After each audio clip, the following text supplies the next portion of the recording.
There's vast potential for positive social and economic change in Myanmar. However, it is crucial to also acknowledge the risks and impediments to investments because of the sanctions regime, difficulties in foreign exchange repatriation, impact of the newly enacted conscription law on the availability of workforce, and other practical issues.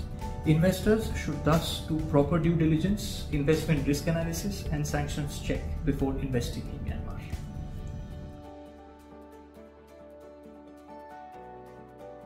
The two most used instruments for investments by domestic and foreign investors in Myanmar are loans and equity.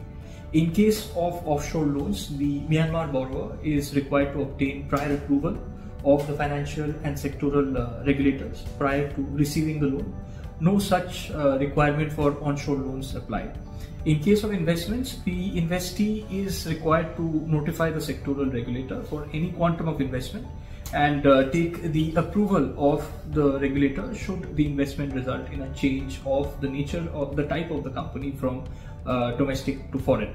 However, in the current regulatory circumstances, there are substantial risks and challenges to a foreign investor with respect to their potential investment, with the pertain to recoupment of the investments, reputational risks, and so on.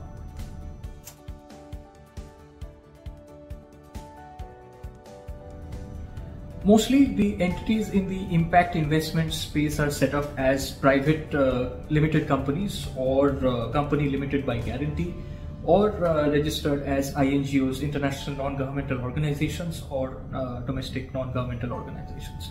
Now, foreign investors can provide loans to these INGOs and NGOs to the company limited by guarantee, and additionally they can subscribe to the shares of the company, private limited companies that operate with valid license documents and registration paperwork. Currently, INGOs and NGOs are facing several impediments with respect to the registration, which has made borrowing monies very difficult for them.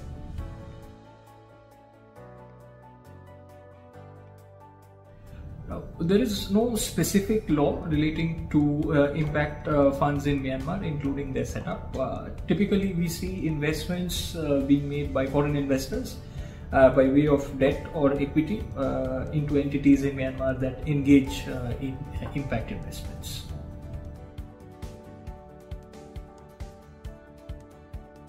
From a legal perspective, it's not difficult for foreigners to invest in impact investment sector in Myanmar, but there are several other considerations in that regard which they need to consider. In terms of opportunities, one advantage is the absence of foreign ownership restrictions in companies engaged in impact investments within Myanmar. This flexibility allows foreign investors to actively participate in and collaborate with local entities who are committed to positive social change. You can buy into or lend to an existing microfinance institution in Myanmar to tap into the potential for meaningful contributions in Myanmar's development landscape.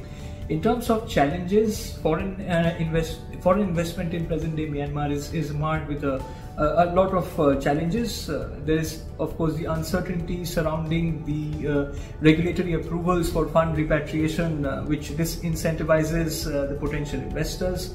There is a lack of specific guidelines for investments in the impact investment space and the protection of such investment, limiting the avenues through which the impact investors can engage with entities in Myanmar.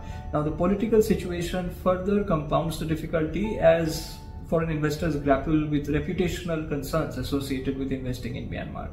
Attempting to divest also proves challenging due to a lack of willing buyers, coupled with the protracted regulatory processes involved with regard to the approval of the share transfer, repatriation of funds, etc. in relation therewith. Media perception also adds an additional layer of complexity, as even responsible and legally compliant exits by impact investors can be deemed irresponsible, contributing to potential reputational challenges and concerns for the businesses.